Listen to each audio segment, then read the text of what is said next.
Okay. Hi. Welcome back to Books, Tea and Biscuits with me, Jojo. And me, Kim. And this is December the 21st. Yes. Now, we say it's December the 21st because we thought, well, we'll get in, because with Christmas and New Year, we might not be in any fit state because we always fall ill to do anything. So we thought, well, we'll do the review to make sure we do it this time. And Yes. we're not doing it, we normally do it. We're doing it using Kim's new iPad. Yeah, so we're trying it out, aren't we? we are, and it seems to be doing well. So we've got our tea, we've got our books. We've got our tea, got Christmas cups, look. Yes. I have to show you mine, I have to turn it round. Mine's reindeer. With lights on. And Yeah. mine's a dog with a Christmas Mine's hat. Rudolph the red-nosed reindeer. Come on then, Maisie. Maisie wants to join us. Yeah. So we're going to be reviewing the Lunar Chronicles.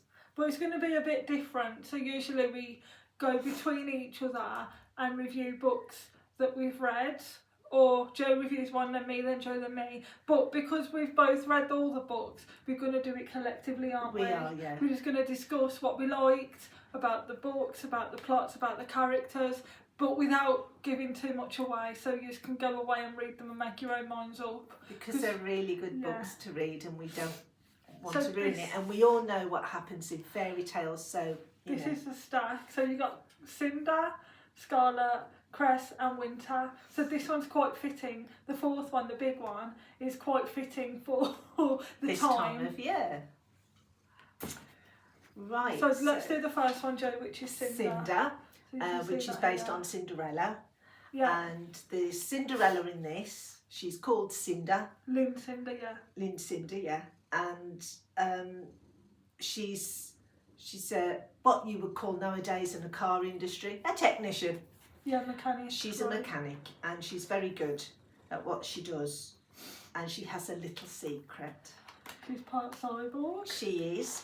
And her wicked stepmother, Adri, obviously, I think she's called Adri, isn't she? yeah, was obviously married to her dad, and her dad adored her, but he died. And she's got two stepsisters. The one stepsister she actually adores and is nice to her. Penny. Yeah. The other, Pearl, she's horrible. really, really horrible. So she's in the market, isn't she? Yes. And funnily enough, in the period where they are, in the future, there is a plague. Letomosis, isn't it? Yeah. And people obviously are dying. And this gentleman comes because his robot is on the blink, because they have robots, and he comes and he chatty to her, and he actually fancies her. And asks her to fix his robot, his cyborg. He does, Yeah. and it's not a euphemism. He asks her to fix the cyborg, and she says she will. Nancy, isn't she called? She is, and she wants to help him, don't she? Yes.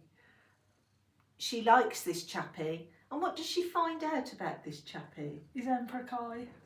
He is Emperor. their ruler. Well, at the time he's not. His dad's still alive. He's prince at the time. Of He's a New prince Beijing. at the time. Yeah. That's right. Which is So the it's place sort I of live. based in China in the future. So it's quite a nice fairy tale in that respect, because Cinderella meets the prince. There is a ball, and she's not allowed to go, but she goes, and he dances with her and fancies her, and then He finds out her secret. yeah, because she runs from him and loses her foot. So it's not a case of whoever this shoe fits, whoever this foot fits. Hence why her foot's like that. I don't know if you can see, but it's like the bones are like a skeleton. Yeah.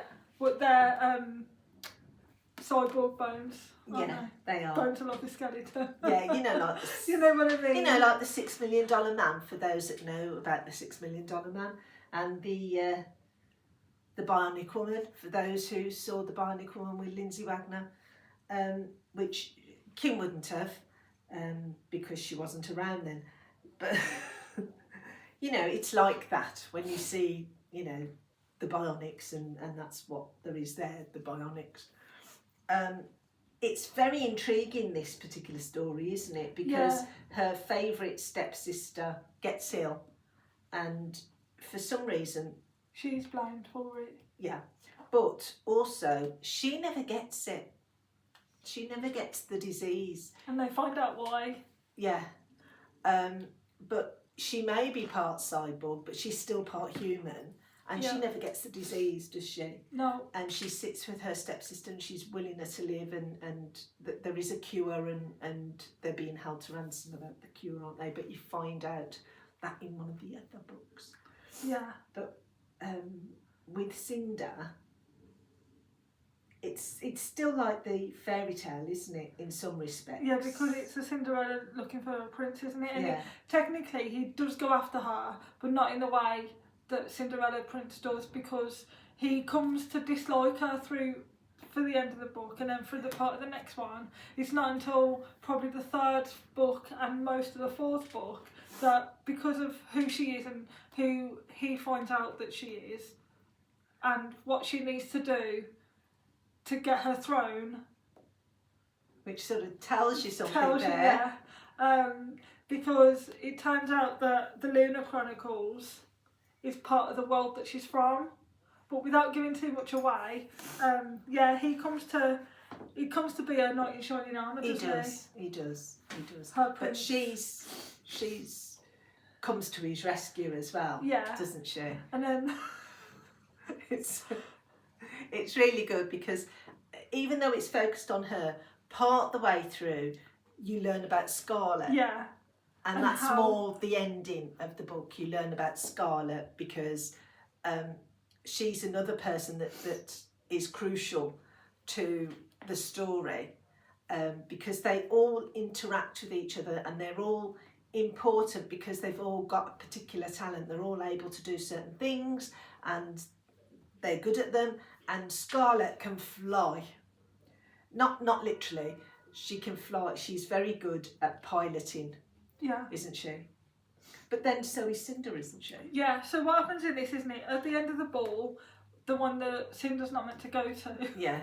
She hasn't got a fairy godmother as such. No, the one that she's not meant to go to, that she gets kind of not disowned or disinherited, but she gets banished from. She goes to the ball anyway because of the Doctor, which we'll say no more about until we get to Scarlett and Cress. After that, she goes on the run and goes on this ship because she's in prison, and then it leads us on to the next book. And the person she meets in prison helps her because he is a pilot. But yeah, at the end, she gets captured. She goes to prison, Earthen Prison, New Commonwealth, whatever they call it. She goes to prison, and then it ends, and then it goes on to the next book. She gets rescued as well by a doctor. Yeah. Who knew her dad. Yeah. And knew Scarlett's nan as well. And he's a really, really good doctor and a nice person. He's a goodie. Very much a goodie. But she doesn't think so. No, not at the time. She doesn't trust him. Neither does the protagonist of the third book either until... Yeah, she doesn't trust anybody because of the way they have been with her, and she doesn't really trust them, or if she does trust them, she's uncertain, and it's just brilliant. Yeah, I love it. As I said, I read this when I was 17, and then I didn't read the others, but I know that when these come up again, because I saw somebody talking about them, I said, Joe, we really need to read this. I said, I've only read the first one, and then Joe's gone and brought them all, so we've got the whole series now, apart from number 5 and number 6. So Fairest, which we couldn't get. No, they're out. Because it's out of print now. Yeah. We can only get second-hand copies, which is fine. But even some bookstores don't have it because it's the story of the world from Lavana's point of view, who is the Lunar Queen. And then Stars Above, I think the other one's called. But then there's no more after that. But the 4 main books are the Lunar Chronicles here. So Cinder. Do you want to say any more about Cinder? No, because we don't want to give everything Exactly. away. You want to go to Scarlett? We'll go to Scarlett. Scarlett's a little bit thicker than Cinder, so about... There's a little bit more. Yeah, a little bit more. It's about, I'd say, 50 to 75 pages bigger. You can see the difference there. And this one's Scarlett, and I don't know if you can tell from the cover with the red cape what fairy tale this is based on. It's obvious, really, isn't it? It's Little Red Riding Hood. She lives with her gran, and her gran is a very special lady, but she doesn't know that at the time. The nan does, but Scarlett doesn't, does she? No, Scarlett doesn't, but the nan does. The other thing we need to touch on in Cinder, which is why it's important that Scarlett's gran's mentioned, is Cinder, when she was a wee un, a little un, about 3 was she? Yeah. Something like that, was burnt, badly burnt, Yeah. which is why she became a cyborg. But they thought she'd died. The people that... It was that bad that they thought she'd died, yeah. They thought she'd died, but she'd been taken away by... her dad. Yeah. And a certain lady... Had her in her care. Yeah, looked after her, and she became partly cyborg. But it's crucial because Scarlett's nan was involved in all of that, and she's kept it to herself, almost like the French Resistance. Yeah, and that has to happen, doesn't it? Because when Cinder's dad makes her part cyborg so she can survive, he's got this special thing that he has to put in her body, and that she's one of the only 2 or 3 people that have got it, and nobody, even on Lunar, they don't know what this is, but it makes her special, and that's why she has to go into hiding for a little bit with Michelle Benoit, who is Scarlett's nan. So that's what Joe was saying there. Yeah, it stops her being fooled because certain parties, the bad guys, mind control, are able to make people think how beautiful they are and how nice they are, and they're not. And she and a couple of others are able to see through that, and they don't know why, and it's because of this thing that's in her. Scarlett works on the farm. Her nan owns a farm, and Scarlett delivers the vegetables and stuff, doesn't she? To the pubs. Yeah, and she's a brilliant pilot. And she goes to this one place, and there's a chappie there, isn't there? And he's sort of almost chatting her up. But he really likes the tomatoes as well, doesn't he? Like he'll just eat a tomato, yeah. Which is nice. Exactly. But his name's Wolf. Hence, Little Red Riding Hood. And he's called Wolf for a reason. Yes. He is what the bad guys have done some years before, because they were planning all this. He's part of an army of humans that were changed into wolves. Yeah.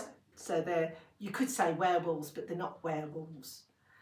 They still have human look, but they go berserk, and they look wolf-like, and they act like wolves, and they can smell, wolves, except for being 4-legged. But he's quite rough and nice looking at the same time, and she sort of likes him but doesn't want to like him. And he comes to her rescue, doesn't he? Yes, he saves her as well, helps her go to Paris on the train. Because they're being attacked, aren't they? Because they're after her, and Cinder's around that area, piloting around that area, because she's found out about Michelle, who she wants to see, but Michelle, Scarlett's nan, has been carted off. She's been taken. Missing, hasn't she, for about 2 or 3 days at this point. And she's been held in a palace dungeony place, and she's being tortured and what have you, to find out things, because they know she was part and parcel of stuff. Of Cinder's upbringing, yeah. And because Cinder had been to that ball, and they realise then who she is, though she doesn't know who she is, she just thinks she's... She doesn't believe it, does she, at the beginning? No, she doesn't. So, of course, she ends up going to the farm to try and get her. So that's how Wolf and Scarlett meet. And Cinder has got somebody with her, who's helping them, isn't she? Yes. And which is Captain Carson Thorne. That's right. Yes. Yeah, and he's a pilot also. He's a brilliant pilot, and he's a sort fugitive. of he is, but he's funny. Yeah. As they all are in their little bits, particularly Cinder's little robot friend. Oiko. Yeah, and the thing she does with her, she programs her into the ship, the Rampion. Yeah, so she becomes the ship, part of the ship. Yeah. Instead of being in actual metal form, she's. But she feels overwhelmed by it at first, doesn't she? Yeah. Yeah. Because it's really big, and she can feel just how vast it is. Because she's gone from being like a cyborg helper assistant to having her chip, which is essentially her nervous system and her brain, removed because Cinder's mom, Adri, to punish Cinder because Adri hates Cinder. Adri takes her apart, smashes her. So Cinder, being the mechanic, she goes into like the basement of where their apartment complex are living, and she takes out the chip and puts it in her compartment in her leg. So when she's able to, and obviously when she's in prison, she's still got the chip in her. They don't know that. So when Thorne helps her escape, and he says, "I've got this ship," which is near to where the Lettermosis carriers were kept. Bearing in mind, he nicked the ship. He nicked the ship from the new Commonwealth Army, I believe, which isn't part to do with the army that Wolf's in. She then puts Oiko's chip into the Rampion, so it's like an army like the Red ship, Wolf, really, like the Starship Enterprise. You've got the ship talks to you, Millennium Falcon, yeah, and all that. So it's really good that, and then you've then got Cinder and Scarlett bonding, and Wolf bonding with Scarlett, and it's all starting to become a resistance. Really, they're sort of not sure whether to trust each other, but knowing that they're the only people they can trust, aren't they? Yeah, because again, without giving too much away, what happens is Cress and Captain Thorne, when they're on the Rampion, they know they have to stop in France somewhere, but they don't know why, and they stop on this farm. The Rampion stops on this farm, and then that's how Cinder and Scarlett meet.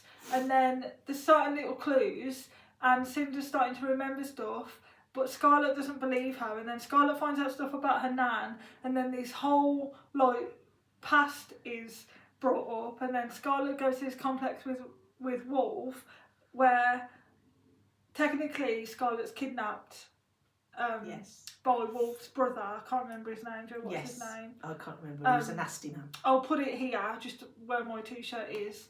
And again, without giving too much away, Scarlett's nan's there and asks her questions about what she's found out.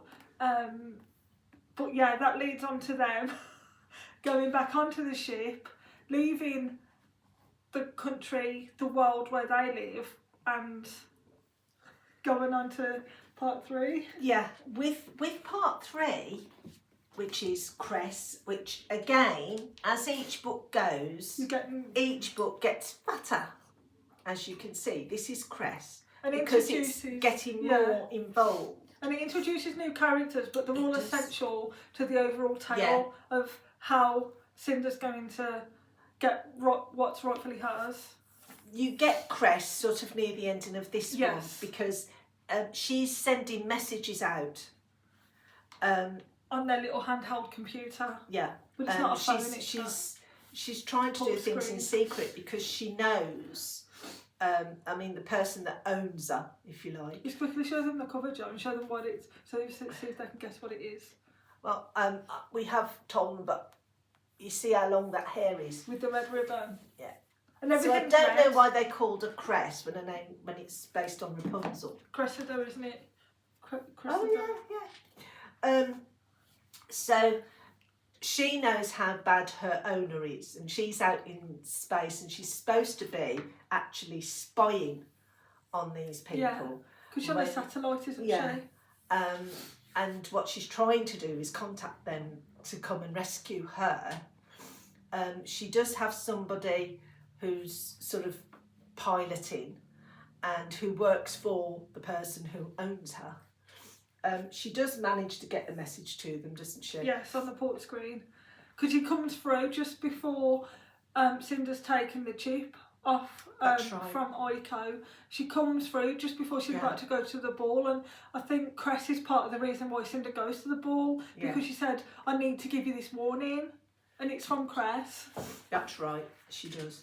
So then you end up with Cress, and Scarlett is being held captive in a place where you'll come across the next person, and Cinder and Cress, and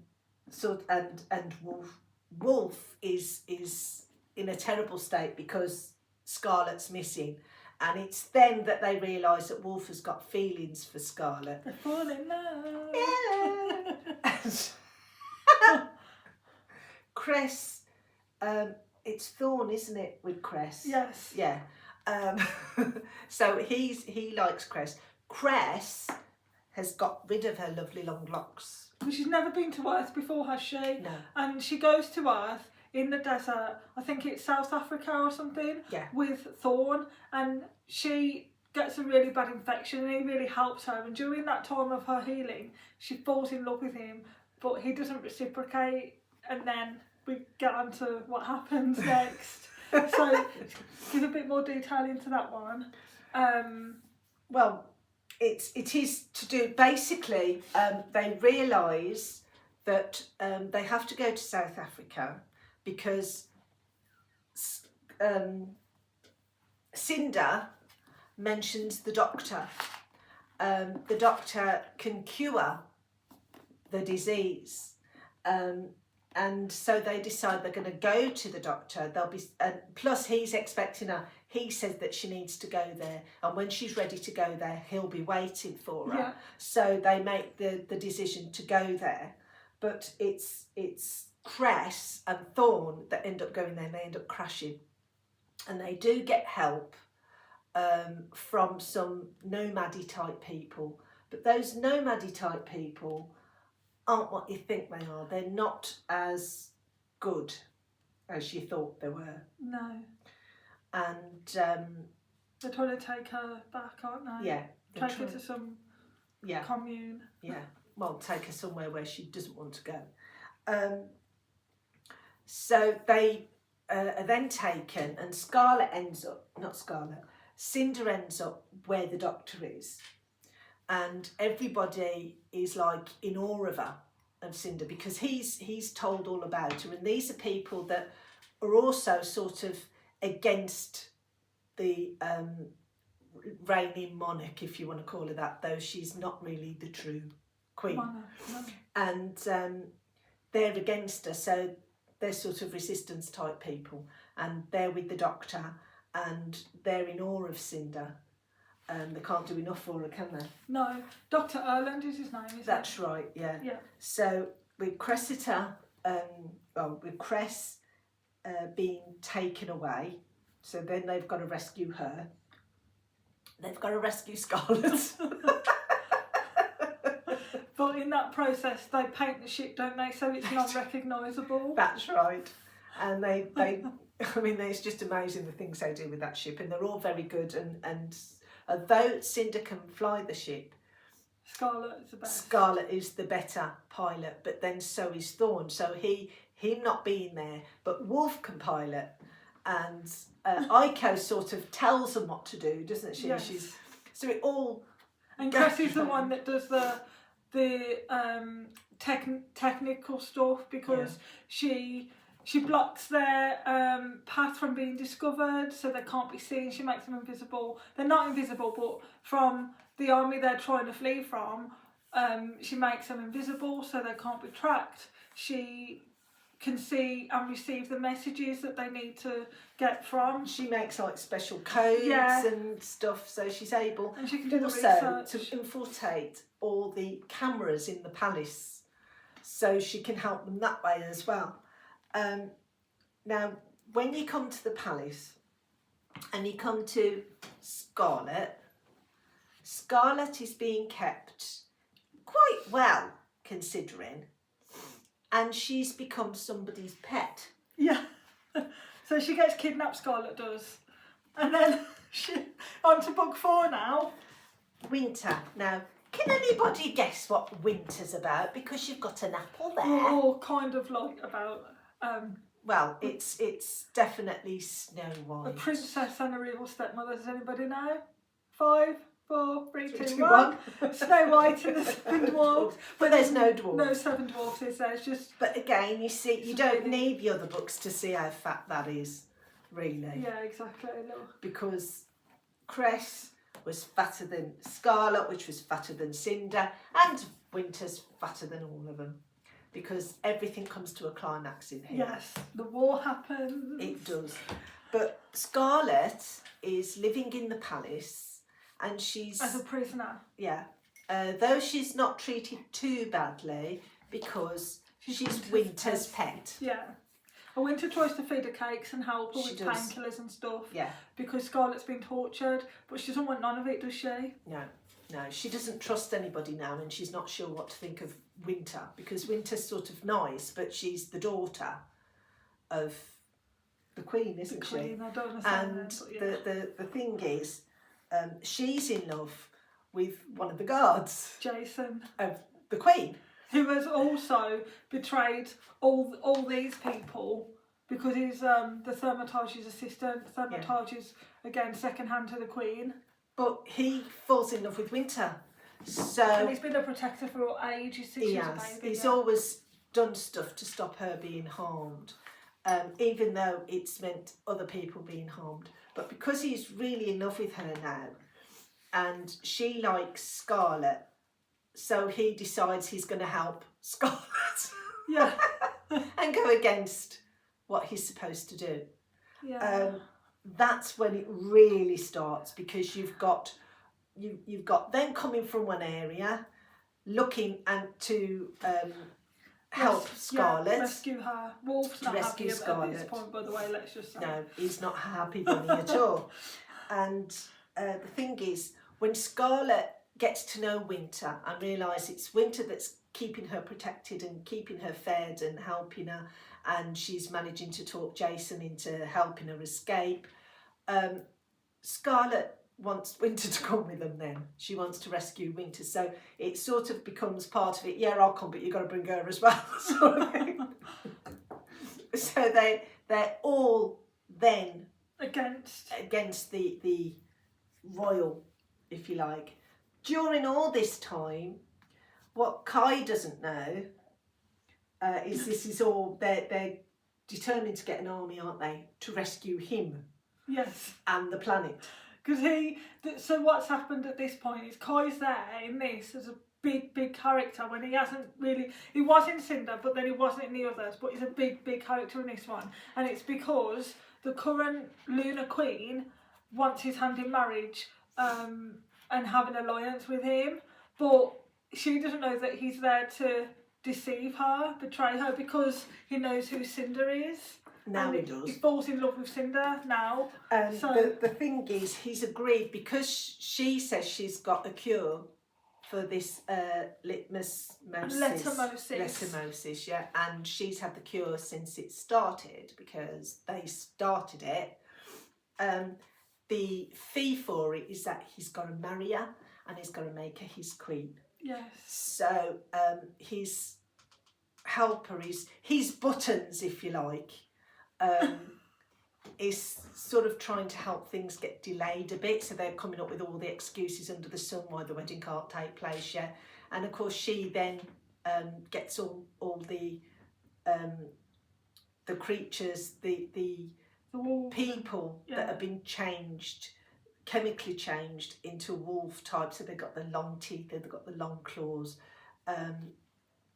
People that like his dad or his brother, Jason's brother, or people that he knew have been changed into these creatures, and they've been like that for years, and now they're being called up to go and attack.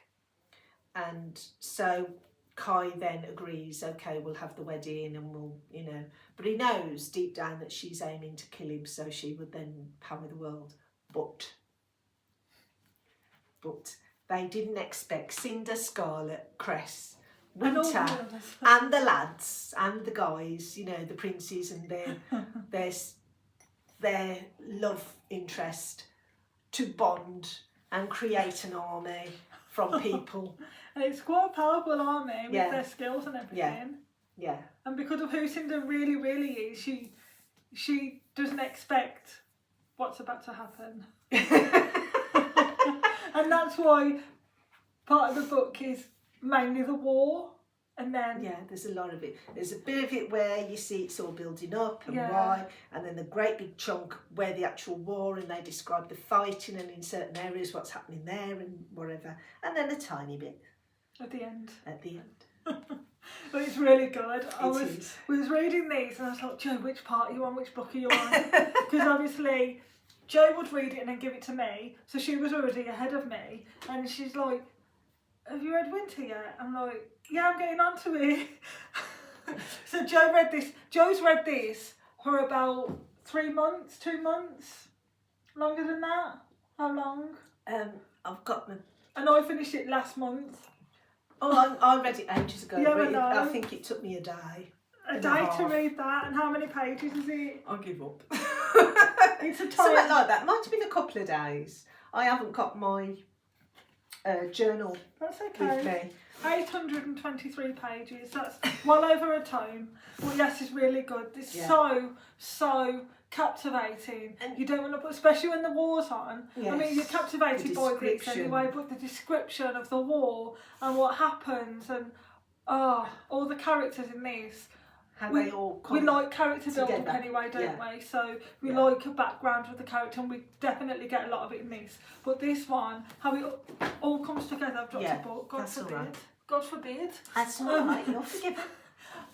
This is amazing. So all in all, Jill, as a series, you can do it separately if you want, but you could, but I think really you would lose out. I mean, it'd still be a good book even if you didn't do it as a series. Yeah, but I think it's crucial that you do it as a series because each person is involved in each person's life, and you have to know how they've come into their life and in what way and how they come to understand each other and what they get from each other. So although you probably could read them as a standalone book, they probably wouldn't make much sense.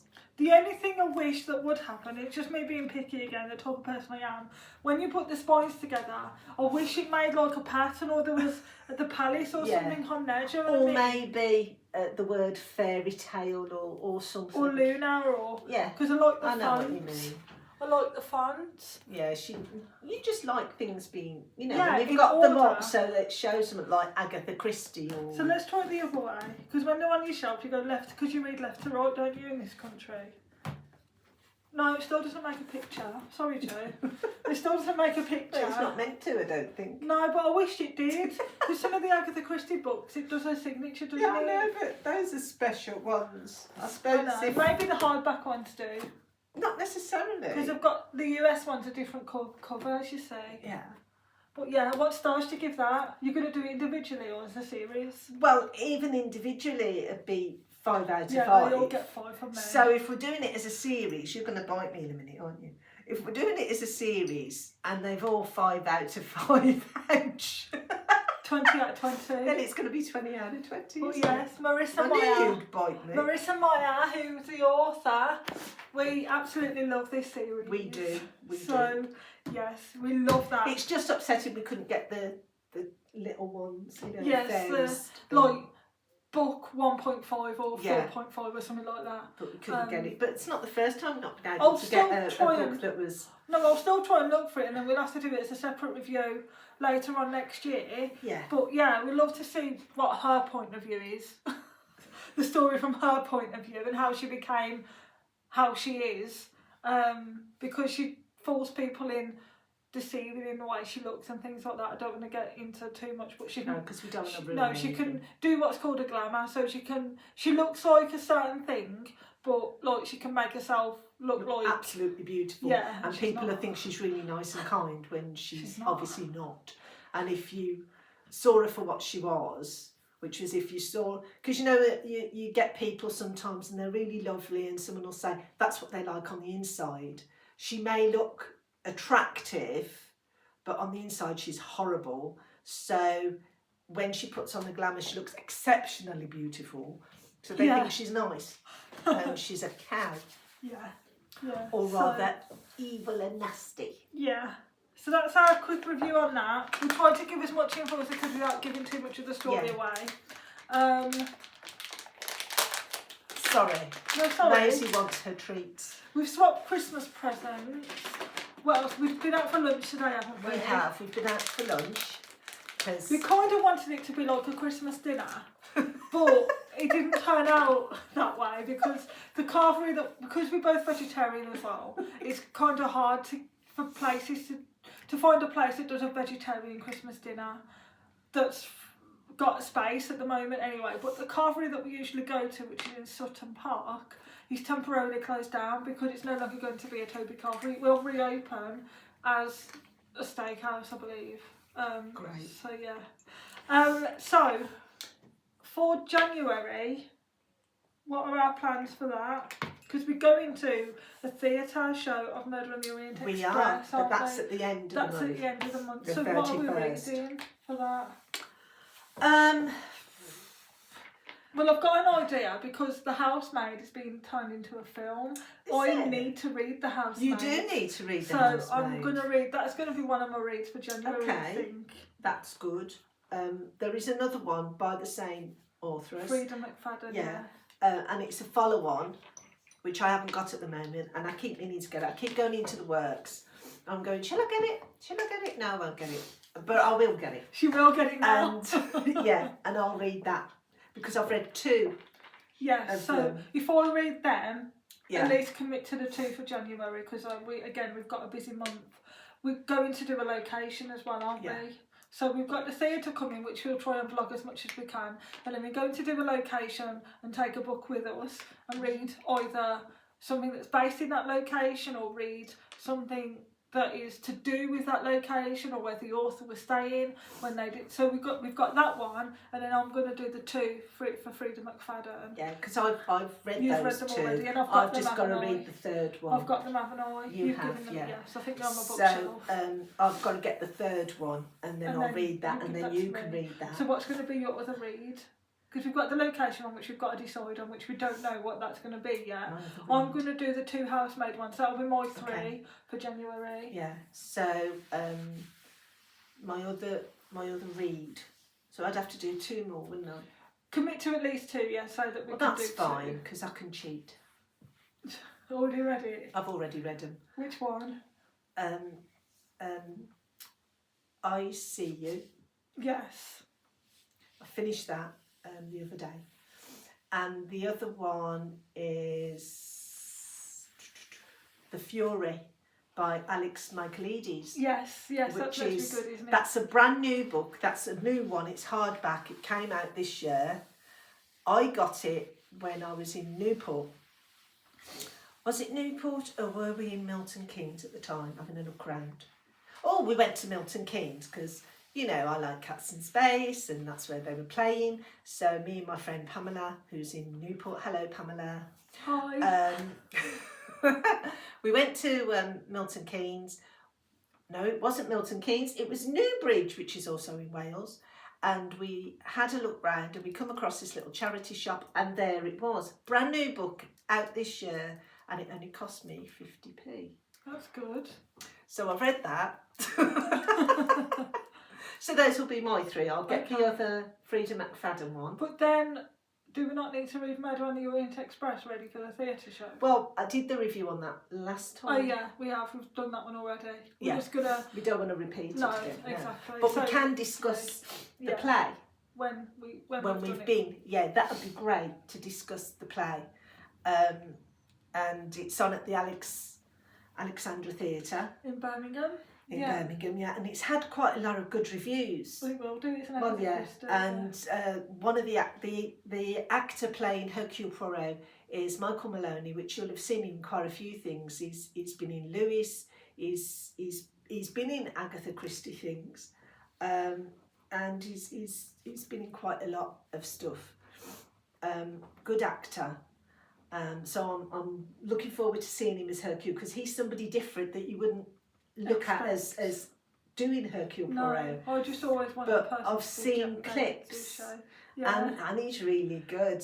Good. Really, really I can't good. wait for it. I wonder how they're going to transform that into stage, though. Well, when people were talking about it, they sort of showed a bit of the stage. So they've turned the stage itself, I think, into the train. Yeah. Okay. So that looks really, really good. Yeah. Cool. Looking forward to that very much. Good. So yeah. So we're going the 31st, which is the last but one day. Yes. And I've got the ticket. I've got to print out the tickets for that. Yes. Print out the tickets for that. Also, guys, when you watch this video, please let me know what you think, because if it's good, like the lighting and that, and with it being on the iPad and not the camera, because if it's good, then we're going to use it all the time. Yeah. And when we go on location, we can take the camera with us and take pictures and stuff and photos. But I could also transfer this video onto the hard drive, because I've got a 4 terabyte hard drive, so it doesn't take up my memory.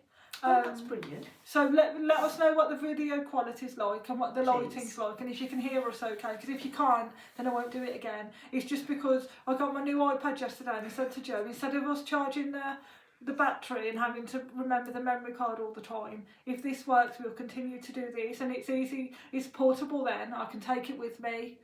Because my case is coming tonight as well, so just let us know what you think. Let us know what you think of the review, and I know not a lot of people will have read this, because it is classed as a young adult book, so it is for teenagers. But I think it is good for adults, because it is because it's not like your normal fairy tale. There is a difference. Especially this one. I think this one's more for adults because of the description of the war and stuff. And potentially even this one because of the illness. But these two, yes, I can see that they are for teenagers, but there's no harm in an adult. I think the romance and all that in there is more, you know. But yeah, they're so good. The Lunar Chronicles.